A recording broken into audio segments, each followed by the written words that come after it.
इकाई 2, इसका हम थर्ड पार्ट कर रहे थे भक्ति काल। तो हमने भक्ति काल में पढ़ा, इसमें 2 धाराएं होती हैं, निर्गुण धारा, सगुण धारा।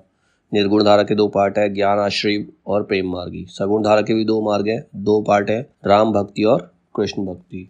हमने इसका पहला प्रकरण किया था सामान्य परिचय।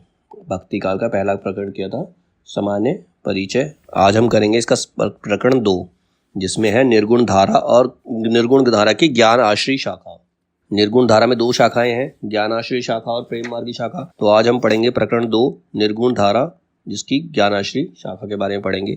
इस प्रकरण में ज्ञान आश्रय शाखा के प्रमुख कवियों का वर्णन किया गया, मतलब ज्ञान आश्रय शाखा के प्रमुख कवि कौन कौन थे और कवियों का क्रम दिया गया। तो इस क्रम को ध्यान से देखना है, क्योंकि क्वेश्चन तो क्रम में ही आते हैं कि सबसे पहले कौन था फिर कौन था, उसको मिलान करना होता है हमें। तो इसके सबसे पहले कवि है ज्ञान आश्रय महाशाखा के सबसे पहले जो कवि है निर्गुण धारा के, कबीर। दूसरे कवि हैं रैदास, जिनका असली नाम तो रविदास था, लेकिन वो रैदास के नाम से फेमस हुए थे। रैदास के बाद आते हैं धर्मदास। धर्मदास के बाद गुरु नानक। गुरु नानक के बाद दादू दयाल।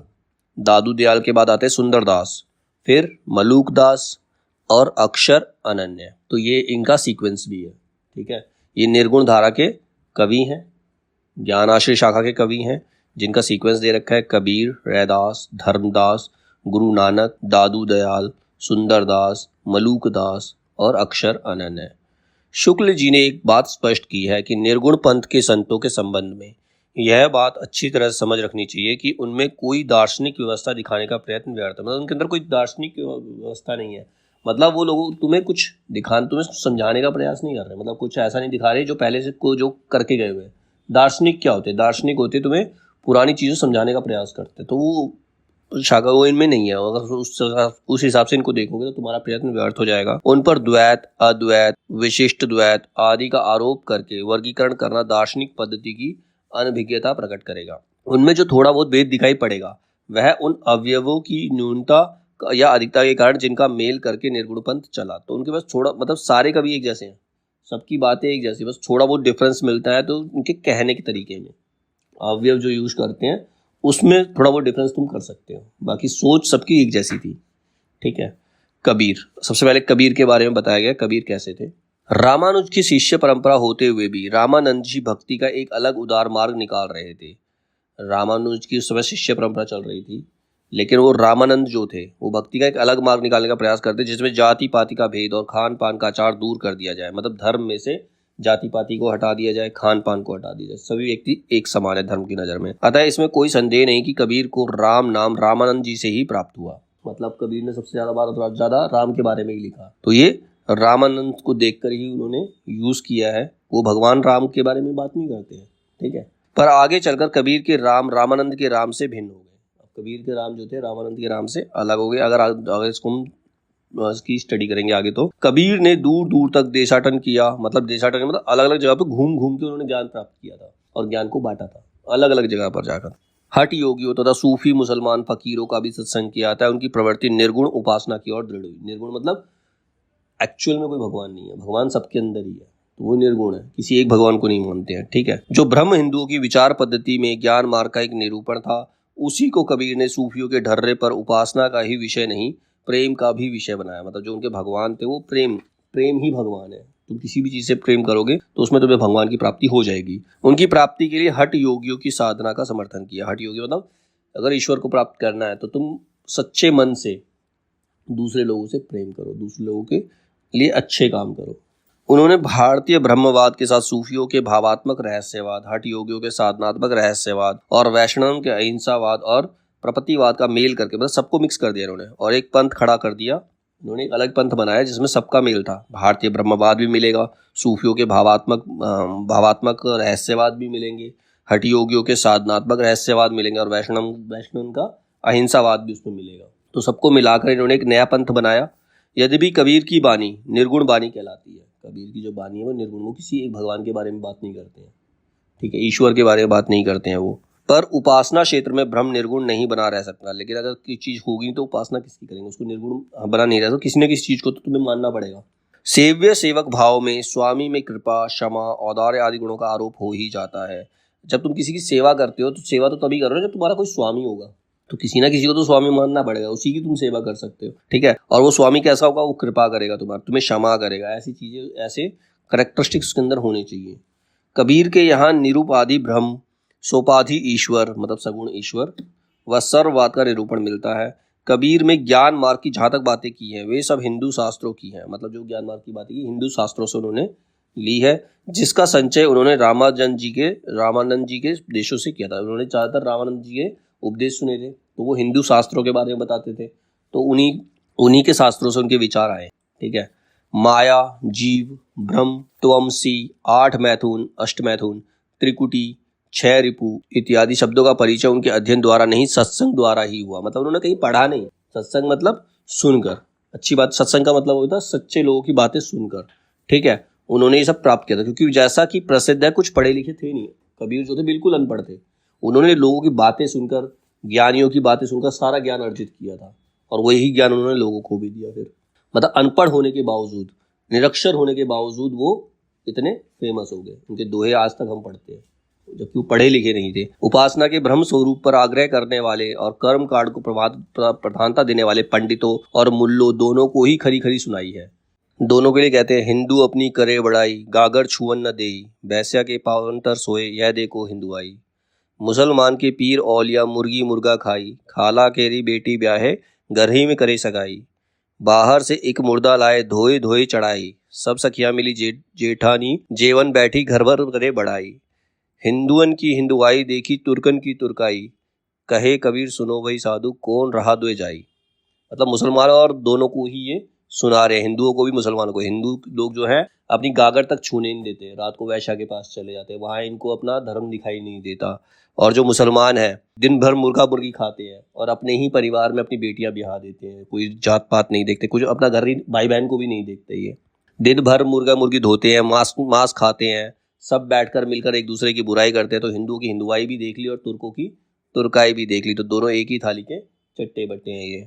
तो इन्होंने इन दोनों की लड़ाई झगड़े को छोड़कर राम रहीम की एकता को समझकर हृदय को शुद्ध और प्रेममय करने का उपदेश दिया। तो धर्म के चक्कर में ना पड़ो, एक दूसरे के साथ मिलकर रहो, अपने हृदय को शुद्ध करो।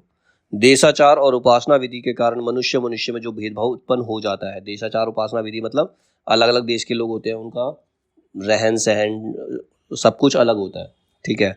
और जो उनके उपासना विधि मतलब उनकी पूजा करने के तरीके अलग है, जिसकी वजह से ही मनुष्य के अंदर भेदभाव उत्पन्न होता है। तो उसे दूर करने का प्रयास उनकी वाणी बराबर करती है। यद्यपि वो पढ़े लिखे नहीं थे, पर उनकी प्रतिभा बड़ी प्रखर थी, जिससे उनके मुंह में बड़ी चुटीली और व्यंग चमत्कारपूर्ण बातें निकलती थी। अब वो एकदम व्यंग करते थे, जैसे उन्होंने दोहा बोला, अभी मैंने जो दोहा एक्सप्लेन किया उसको उन्होंने सीधा वार किया दोनों के ऊपर कि तुम अब किस धर्म के ऊपर तुम्हें अहंकार है। सीधे सीधे उन्होंने ताना दिया, उनको सुनाया है, उनको सीधा सीधा। तो उनकी जो भाषा है वो चुटीली, व्यंग, चमत्कारपूर्ण है। उनकी उक्तियों में विरोध और असंभव का चमत्कार लोगों को बहुत आकर्षित करता है। अनेक प्रकार के रूप को अनियोक्ति द्वारा ही इन्होंने ज्ञान की बातें कही हैं, जो नई ना होने पर भी वाग्य चित्र के कारण अनपढ़ लोगों को चकित किया करती थी। मतलब जो लोग पढ़े लिखे नहीं थे ना, वो भी इनकी बातें सुनकर इनसे मोटिवेट होते थे, सुनते थे, उनको भी अच्छा लगता था कि वो सही बात बोल रहे हैं। वो खुद भी अनपढ़ थे, खुद भी पढ़े लिखे नहीं थे, वो भी दूसरों से ज्ञान प्राप्त करके लोगों को बताते थे। उन्होंने जो अपने आसपास देखा, जगह जगह जाकर जो देखा, उन्होंने वही चीज़ लोगों को बताई, वही ज्ञान है। तो सबसे बड़ा ज्ञान मिलता है जीवन से, पढ़ लिख कर इतना ज्ञान नहीं मिलता, अपने एक्सपीरियंस से जो चीज़ मिलती है वो तुम्हें पढ़ाई में नहीं मिलती। तो उसका सीधा सीधा एग्जाम्पल है कबीर, ठीक है। अनूठी अनोक्तियों द्वारा ईश्वर प्रेम की व्यंजना सूफियों में बहुत प्रचलित थी। जिस प्रकार कुछ वैष्णव में माधुर्य भाव में उपासना प्रचलित हुई थी, उसी प्रकार सूफियों में भी ब्रह्म को सर्वव्यापी प्रियतम या माशूक मानकर, तो सूफियों ने तो भगवान को अपनी माशूका ही बना लिया, प्रेमिका ही बना लिया।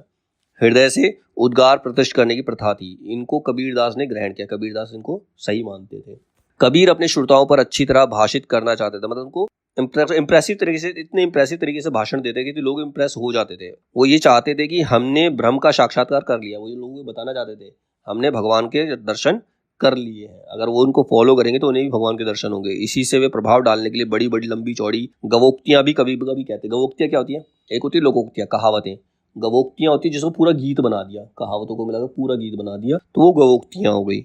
भाषा बहुत परिष्कृत और परिमार्जित ना होने पर भी कबीर की उक्तियों में कहीं कहीं विलक्षण प्रभाव और चमत्कार है। प्रतिभा उनमें बड़ी प्रकट थी, इसमें संदेह नहीं उनकी। अब प्रकरण एक, इसमें कोई अब कबीर के प्रकरण दे रखे हैं इसके अंदर। प्रकरण एक के अंदर इसमें कोई संदेह नहीं कि कबीर ने ठीक मौके पर जनता के उस बड़े भाग को संभाला जो नाथपंथियों के प्रभाव से प्रेम भाव और भक्ति रस से शून्य और शुष्क पड़ता जा रहा था। जब नाथपंथियों का प्रभाव पड़ा तो लोगों में प्रेम भाव खत्म हो गया था, भक्ति रस नहीं था, तो उन्होंने उस समय को संभाला। उनके द्वारा यह बहुत आवश्यक कार्य हुआ। इसके साथ ही मनुष्यत्व की सामान्य भावना को आगे करके निम्न श्रेणी की जनता में उन्होंने आत्म गौरव का भाव जगाया। निम्न श्रेणी की जनता मतलब जो नीची जाति के लोग थे, उनके लिए उन्होंने बहुत अच्छा काम किया। उनके अंदर ये जगाया कि वो भी मनुष्य हैं, उनके अंदर भी आत्मसम्मान की भावना है, उन्हें खुद की रिस्पेक्ट करनी चाहिए। दूसरे नहीं करते, लेकिन खुद को अपनी रिस्पेक्ट करनी चाहिए पहले। और भक्ति के ऊंचे से ऊंचे सोपान की ओर बढ़ने के लिए उनको बढ़ावा दिया। ठीक है। प्रकरण 1 के अंदर ही कबीर ने नाथपंथी जोगियों की कई बातें ग्रहण की। जैसे नाथपंथी ने भेदभाव को निर्दिष्ट करने वाली उपासना के भारी विधानों को अलग कर कर अंतःसाधना पर जोर दिया था। नाथपंथियों ने क्या कहा था? अंतःसाधना करनी चाहिए, बाहर के ढोंग आडंबरों से दूर रह के मन में साधना करनी चाहिए। तो कबीर ने इस बात को अपनाया, उन्होंने भी इस बात को माना। लेकिन नाथपंथियों ने हृदय पक्ष शून्य सामान्य अंतःसाधना का मार्ग अपनाया था। मतलब उनके अंदर हृदय नहीं था, मतलब वो मन से चीज को नहीं कर रहे थे। पर कबीर ने इसे नहीं स्वीकारा, तो उसको उन्होंने स्वीकार नहीं किया। नाथ पंथ व निर्गुण पंथ में यह मुख्य अंतर है। कबीर और निर्गुण पंथियों ने अंत साधना में रागात्मिकता, भक्ति और ज्ञान का योग किया है। तो कबीर ने उसमें रागात्मक और ज्ञान को इंक्लूड करके लोगों को बताया है। ठीक है। प्रकरण 1 में ही कबीर ने जिस प्रकार एक निराकार ईश्वर के लिए भारतीय वेदांत का पल्ला पकड़ा, उसी प्रकार निराकार ईश्वर की भक्ति के लिए सूफी का प्रेम तत्व लिया और अपना निर्गुण धूमधाम से निकाला। निर्गुण मतलब जो नहीं है उसको मानते हैं वो। ठीक है। अब प्रकरण में ये कबीर का ही प्रकरण 1 है। इन्होंने एक और तो स्वामी रामानंद के शिष्य होकर, मतलब वो स्वामी रामानंद के शिष्य थे, उनसे ज्ञान प्राप्त किया था इन्होंने, भारतीय अद्वैतवाद की कुछ स्थूल बातें ग्रहण की और दूसरी ओर योगियों और सूफी फकीरों के संस्कार प्राप्त किए। वैष्णव से इन्होंने अहिंसावाद और प्रपत्तिवाद लिया। मतलब सबसे इन्होंने कुछ ना कुछ प्राप्त किया है। जो उनकी अच्छी बातें थी उसको स्वीकार किया, जो अच्छी बातें नहीं थी उसको स्वीकार नहीं किया। इसी से उनके तथा निर्गुणवाद वाले दूसरे संतों के वचनों में कहीं भारतीय अद्वैतवाद की झलक मिलती है, तो कहीं योगियों की नाड़ी चक्र की, कहीं सूफियों के प्रेम तत्व की, कहीं पैगंबरी कट्टर खुदावाद की और कहीं अहिंसावाद की। तो अलग अलग झलकें इसके अंदर दिखाई देती हैं। तात्विकता से ना हो, हमें इन्हें पूरी अद्वैतवाद कह सकते हैं। ये पूरे अद्वैतवादी ही थे, मतलब ये किसी दूसरे देवता को नहीं मानते थे। ठीक है। एक ही देवता पर प्रेम ही ईश्वर है, और ना एकेश्वरवादी थे, और ऐसे भी नहीं थे कि किसी एक को भगवान बना लिया और उसी को पूज रहे हैं। ठीक है। प्रेम तो किसी से भी हो सकता है। दोनों का मिला जुला भाव इनकी बानी में मिलता है। इनका लक्ष्य एक ऐसी सामान्य भक्ति की पद्धति का प्रचार था जिसमें हिंदू और मुसलमान दोनों योग दे सके, दोनों अपना अपना पार्टिसिपेशन कर सके और भेदभाव का कुछ परिहार हो, मतलब आपस का भेदभाव जो है समाप्त हो सके। अब इसका प्रकरण 3, कबीर ने अपनी झाड़ फटकार से हिंदुओं और मुसलमानों के कट्टरपन को दूर करने का जो प्रयास किया वह अधिकतर चिढ़ाने वाला सिद्ध हुआ। अब ऐसी बातें सुनकर, जैसे इन्होंने दोहे बोले, मुसलमान चिढ़ी जाएंगे, उनको खुदा को बोल रहे हो, तो ऐसी वैसी बातें बोली, लोगों को चिढ़ाने का इन्होंने काम किया। लोगों को सीधा सीधा हृदय को स्पर्श करने वाला नहीं था, उनको चिढ़ाने वाला अधिक था। मनुष्य मनुष्य के बीच जो रागात्मक संबंध है उनके द्वारा व्यक्त नहीं हुआ। अपने नित्य के जीवन में जिस हृदय भाष का अनुभव मनुष्य कभी कभी किया करता है, उसकी अभिव्यंजना उनसे नहीं हुई। ये तो थे कबीर। सबसे पहले थे कबीर। कबीर के बाद आए थे रैदास, जिनका रियल नेम जो था रविदास था। रैदास का अपना अलग प्रभाव पछा की ओर जान पड़ता है। पछा मतलब पश्चिम की साइड, राजस्थान की। ठीक है। राजस्थान, गुजरात, ये पश्चिम वेस्ट साइड में है, तो वहां पर इनका प्रभाव ज्यादा है। साधो का एक संप्रदाय जो फर्रुखाबाद और थोड़ा बहुत मिर्जापुर में भी पाया जाता है, रैदास की ही परंपरा में कहा जा सकता है। रैदास की भक्ति भी निर्गुण ढांचे की जान पड़ती है। कहीं तो वे अपने भगवान को सब में व्यापक देखते हैं, कहीं तो देखते हैं कि भगवान सब में ही है, और कबीर की तरह परातत्पर की ओर संकेत करते हैं, मतलब इस संसार से परे होकर हमें साधु बन जाना चाहिए। फिर आए धर्मदास। कबीर के मुख से मूर्ति पूजा, तीर्थाटन, देवार्चन आदि का खंडन सुनकर इनका झुकाव निर्गुण संत मत की ओर हुआ। तो ये किससे इंप्रेस हुए? कबीर से। धर्मदास जो थे कबीर से इंप्रेस हुए। अंत में ये कबीर के सत्य नाम की दीक्षा लेकर उनके प्रधान शिष्यों में हो गए। ये उनके शिष्य बन गए और संवत 1575 में कबीर दास के परलोकवास पर उनकी गद्दी इन्हीं को मिली। इनकी रचना थोड़ी होने पर भी कबीर की अपेक्षा अधिक सरल भाव लिए। उन्होंने बहुत कम रचना की है, लेकिन कबीर से ज्यादा ईजी है। उनमें कठोरता और कर्कशता नहीं है, मतलब कड़वापन नहीं है। उनकी बातों का बुरा नहीं लगता। जैसे कबीर सीधा बोल देते थे, बुरा मान जाते थे, तो ये इनकी बातों का बुरा नहीं लगता। इन्होंने पूर्वी भाषा का ही व्यवहार किया है। पूर्वी मतलब ईस्ट साइड, मतलब उत्तर प्रदेश वगैरह सारी चीजें पूर्वी भाषा के अंदर आती हैं।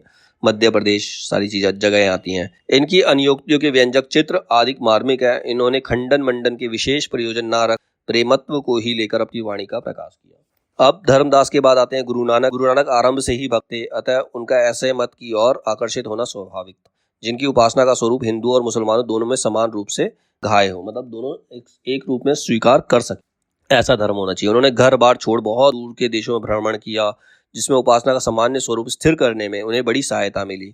अंत में कबीरदास की निर्गुण उपासना का प्रचार उन्होंने पंजाब में आरंभ किया और सिख संप्रदाय आदि के वो गुरु बन गए, गुरु नानक। फिर है भक्ति या विनय के सीधे साधे भाव सीधी सादी भाषा में कहे गए और कबीर के समान अशिक्षितों पर प्रभाव डालने के लिए टेढ़े मेढ़े रूपकों में नहीं। अब वो कबीर जो थे टेढ़े मेढ़े रूप को क्यों इस्तेमाल करते थे, वो अनपढ़ लोगों को समझाना चाहते, तो इन्होंने उस भाषा का इस्तेमाल नहीं किया जो कबीर ने किया था। इससे इनकी प्रकृति की सरलता और अहम भाव शून्यता का परिचय मिलता है। ठीक है, फिर इसके बाद आते हैं दादू दयाल। गुरु नानक के बाद आते हैं दादू दयाल। इनकी रचना में अरबी फारसी के शब्द अधिक आते हैं, प्रेमत की व्यंजना अधिक है, घट के भीतर के रहस्य प्रदर्शन की प्रवृत्ति इनमें बहुत कम है। दादू की बानी में यद्यपि उक्तियों का वह चमत्कार नहीं है जो कबीर की बानी में मिलता है, पर प्रेम भाव का निरूपण अधिक सरस और गंभीर है। कबीर के समान खंडन और वाद विवाद में इन्हें रुचि नहीं थी। कबीर तो सीधे सीधे खंडन करते, किसी भी बात का जो गलत हो रहा है तो उसका खंडन करना है, और वाद विवाद बहस करते थे चीज़ों पर, लेकिन दादू दयाल ऐसा नहीं करते थे। फिर है सुंदरदास। निर्गुण पंथियों में ये एक ऐसे व्यक्ति हुए जिन्हें समुचित शिक्षा मिली थी और जो काव्य कला की रीति आदि से अच्छी तरह परिचित थे, अतः इनकी रचना साहित्यिक और सरस है। भाषा भी काव्य की मंजी हुई ब्रज भाषा है। सुंदरदास की भाषा ब्रज भाषा है। ठीक है, क्वेश्चन आ भी सकता है कि सुंदरदास की भाषा कौन सी थी, तो ब्रज भाषा कुछ सुंदरदास की। ठीक है, भक्ति और ज्ञान चर्चा के अतिरिक्त नीति और देशाचार आदि पर इन्होंने बड़े सुंदर पद्य कहे हैं। इनकी रचना काव्य पद्धति के अनुसार होने के कारण संतों की रचना में भिन्न दिखाई पड़ती है। संत तो ये थे ही, पर कवि भी थे। संत थे, भगवान को मानते थे, निर्गुण पे इनका विश्वास था, लेकिन साथ साथ ये कवि थे। सुशिक्षा द्वारा विस्तृत दृष्टि प्राप्त होने से इन्होंने निर्गुणवादियों के समान लोक धर्म की उपेक्षा नहीं की। मतलब निर्गुणवादियों ने क्या किया, जो भगवान को मान रहे हैं वो गलत है, लेकिन उन्होंने ऐसा नहीं कहा। इन्होंने जो सृष्टि तत्व आदि कहे हैं वे भी औरों के समान मन माने और उठपटांग नहीं है, शास्त्रों के अनुकूल। उन्होंने जो भी बातें करी वो शास्त्रों, जो हमारे शास्त्रों में लिखी है उसी के अनुकूल उन्होंने बातें करी थी। ठीक है, इसके बाद आते हैं प्रकरण 3 आ गया इसका।